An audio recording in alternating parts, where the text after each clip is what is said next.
इस समय देश के अंदर हजारों समस्याएं खड़ी हो चुकी हैं। आईसीयू के बाहर कोविड पेशेंट्स की लाइन, इकोनॉमी जो खुद आईसीयू के अंदर पड़ी हुई थी, बेरोजगारी, डिप्रेशन, भुखमरी, तूफान, Karan Johar, earthquake, you name it. 2020 के में इतने महीने नहीं आएंगे जितने प्रॉब्लम्स के साथ ये साल आया है। केबीसी के एपिसोड की तरह हर नए महीने में कोई नया प्रॉब्लम छेड़ दिया जाता है और उसके कोई सिंपल जवाब नहीं होते हैं। जवाब दे दो तो कोई 1 करोड़ रुपए भी नहीं मिलते हैं। और इस सब के बावजूद कुछ प्रॉब्लम्स हैं जो देश के बाहर पनप रही हैं, माने देश के अंदर रायता और पड़ोसी का भी। Coming out of the Galwan Valley in that violent face-off that happened between Indian and Chinese troops. A statement that's been put out by the Indian Army late last night said that 20 of our personnel have been martyred. Was the fierce clash between India and Chinese forces at Galwan Valley, which left 20 Indian soldiers dead, a result of intelligence failure? जैसा कि आप जानते ही हैं कि पिछले कुछ दिनों में लद्दाख की गालवान घाटी में चाइनीज आर्मी घुस आई और उनकी हमारी सिक्योरिटी फोर्सेस के साथ झड़प भी हो गई। इस घटना के बाद बॉर्डर पर 20 जवान शहीद हुए और न्यूज चैनल पर जंग छिड़ गई। ऐसा मानो सुधीर और अर्नब ना इतने भड़क गए कि अब वो खुद ही ना घुड़सवारी करके जाएंगे और चीन से बदला लेकर आएंगे। लेकिन प्रॉब्लम भारत को चाइना से ही नहीं है। पाकिस्तान तो पैदा होने से ही प्रॉब्लम करते आया है, लेकिन अब नेपाल, बांग्लादेश, म्यांमार, श्रीलंका, यहां तक कि इंडोनेशिया और मलेशिया के साथ हमारे संबंध बिगड़ रहे हैं। आज के देशभक्त के इस एपिसोड में हम पता लगाएंगे कि क्या ये जो इंडिया बॉयकॉट वाली जो फीलिंग है ये हमारे नेबरहुड कंट्रीज में इतनी क्यों पनप रही है और हमने कहां गलती कर डाली। नेता टाइप आधा काम मत करो, सब्सक्राइब के साथ साथ बेल आइकॉन भी दबाओ। जो इंडिया सार्क, एशियान और बिम्स्टेक जैसे बड़े बड़े अलायंसेस में एक मेजर प्लेयर रह चुकी है, उसी गालवान क्राइसिस में इंडिया को किसी भी नेबरिंग कंट्री का कोई खास सपोर्ट नहीं मिला। अब तो रशिया भी मीडिएशन करने से साफ इनकार कर रही है। इससे ज्यादा सपोर्ट तो आमिर सिद्दीकी को टिकटॉकर कम्युनिटी से मिल जाता है जितना इंडिया को ना मिला। और यह सब इसीलिए हो रहा है क्योंकि हमारे पड़ोसी देश से हमारे रिश्ते इतने बिगड़ गए हैं कि शायद जिस बॉर्डर का खतरा खतरा खतरा बताकर सरकार ने सत्ता तो बचा ली, अब वही बॉर्डर खतरे में है। देखिए, नॉर्मली जब भी हम सीमा पर कोई भी तनाव की खबर सुनते हैं तो दो चीजें सिर्फ दिमाग में आती हैं। एक तो सियाचिन में पाकिस्तान और दूसरा इंडिया में इलेक्शन। लेकिन इस बार गालवान में पाकिस्तान नहीं, पाकिस्तान के पप्पा से लड़ाई हो गई। पर क्यों? क्योंकि पिछले साल से ही जी के सामने लुंगी डांस चल रहा था और उससे पहले प्रधानमंत्री वुहान में जाके प्री कोविड फोटोशूट भी करा रहे थे। इनफैक्ट मोदी और जी 2014 से लगभग 18 बार मिल चुके हैं और प्रधानमंत्री 5 बार चाइना जा चुके हैं। अरे इतना तो कोई भी प्रधानमंत्री आज तक 70 सालों में नहीं गया है। तो इतनी नजदीकियों के बावजूद इतनी लड़ाई क्यों हो रही है? ये कोई पति पत्नी वाला रिश्ता तो है नहीं बाय द वे। कुछ रिपोर्ट्स का मानना है कि लद्दाख स्टैंड ऑफ की वजह आर्टिकल 370 का हटना और लद्दाख को यूनियन टेरिटरी बनाना, अक्सई चिन्ह में उसको शामिल करना है। लेकिन सच में यह भी हो सकता है कि चाइना अपनी इंफ्रास्ट्रक्चर जो एक्सपैंड कर रही है, अपने जो रोड्स बना रही है, belt and road initiative etcetera etcetera, उसके लिए और भी टेरिटरी एक्सपैंड कर रही है, इंडिया को पुश बैक कर रही है।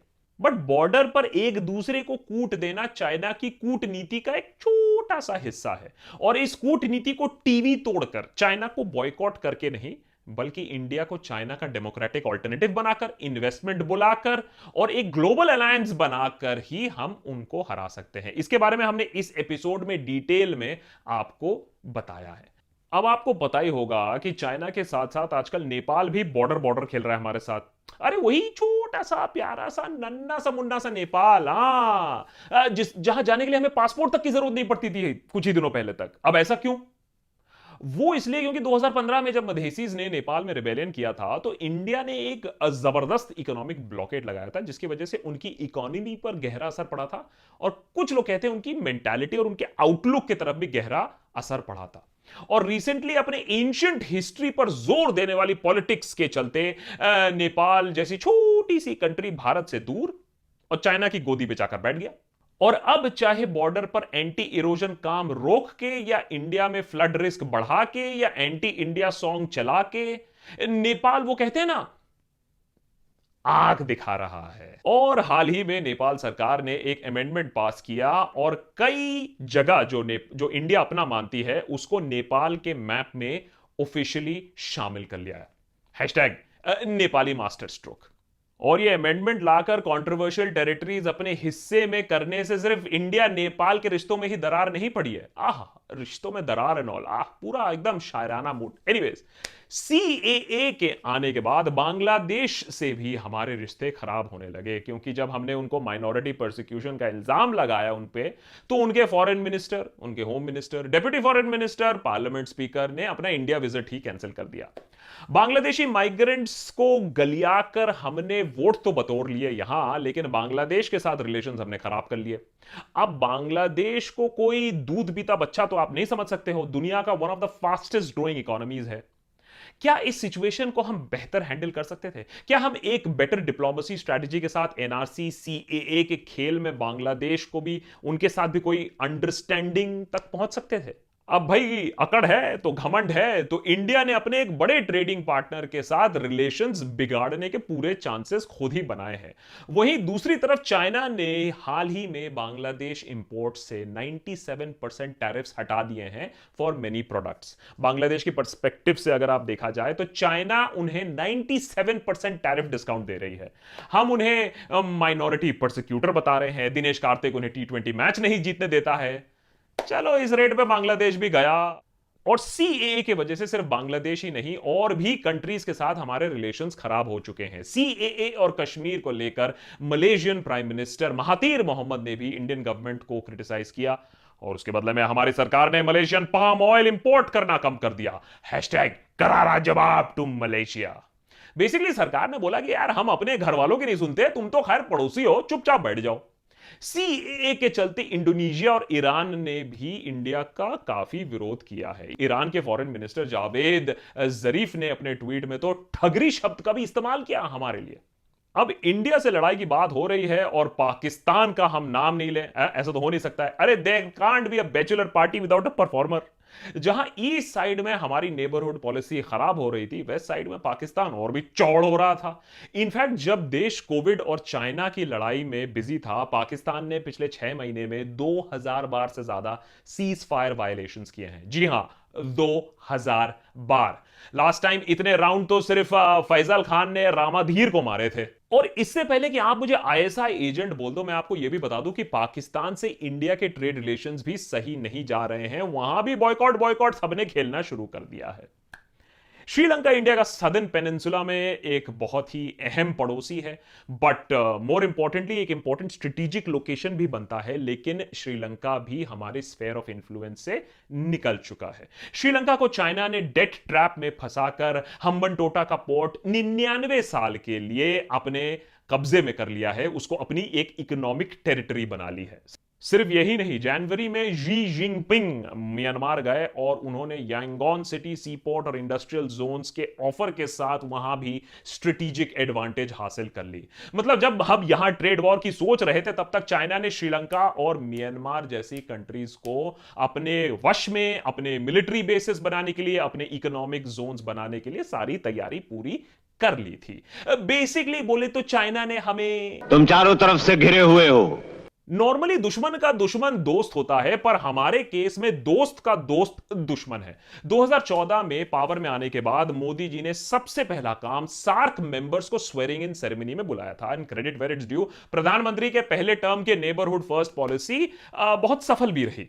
दूसरे टर्म में सब बिगड़ता हुआ अब दिखाई दे रहा है, और यह सब तब जब प्रधानमंत्री 2000 करोड़ रुपए के फॉरेन ट्रिप्स लगा चुके हैं, और अपनी फॉरेन पॉलिसी के दम पर मोदी सरकार ने लोकसभा में इलेक्शंस में वोट भी बटोरे हैं।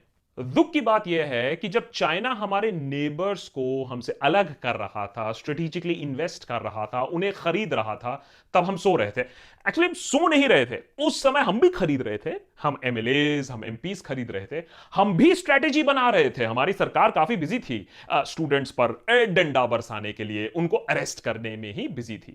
ऑन अ सीरियस नोट, ये समय देश के लिए बहुत ही जरूरी है।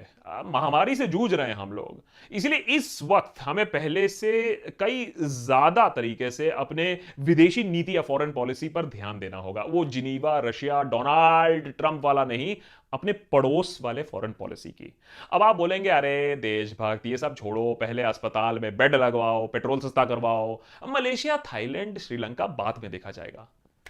पर इस क्राइसिस के वक्त हमें अपने पड़ोसी देशों से बना के चलना पड़ेगा, क्योंकि जब इकोनॉमी की वाट लगी हो, एजुकेशन सिस्टम हमारा पूरी तरीके से लड़खड़ा चुका हो और हेल्थ केयर सिस्टम कोलैप्स कर चुका हो, सरकार कंफ्यूज नजर आ रही है और बॉर्डर्स पर टेंशन बढ़ती हुई जा रही है, चीन और भी एग्रेसिव होता जा रहा है, the last thing that we want is a failed foreign policy and an even more hostile neighbourhood. तो थोड़ी अकड़ कम कर सकते हैं और थोड़ा भाईचारा बढ़ा सकते हैं, नहीं तो देश तो मानने के लिए तैयार है सब चंगा सी।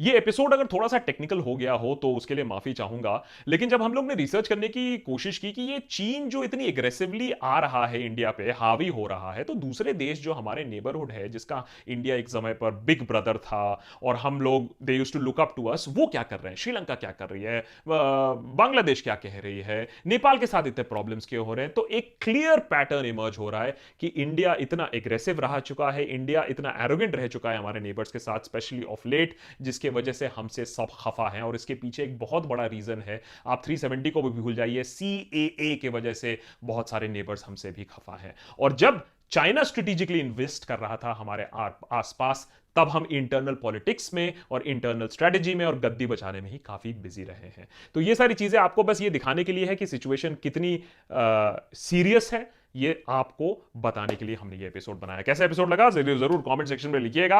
और ऑफ कोर्स मर्चेंडाइज खरीद सकते हैं kadakmerch.com/देशभक्त पे जाके, एंड मेंबर जरूर बनिए। हमने एवरी वीक अब एक्सक्लूसिव चैट्स, कॉन्वर्सेशंस, डिबेट्स भी शुरू किए हैं अपने डिस्कॉर्ड सर्वर पे। डिस्कॉर्ड सर्वर का एक्सेस आपको मिलेगा जब आप मेंबर बनोगे, या तो देशभक्त ऑन पेट्रियन, PATREON, patreon.com/देशभक्त, या फिर ज्वाइन बटन दबा के, जो कि राइट इधर कहीं है, join button. Thanks for watching. More episodes coming up.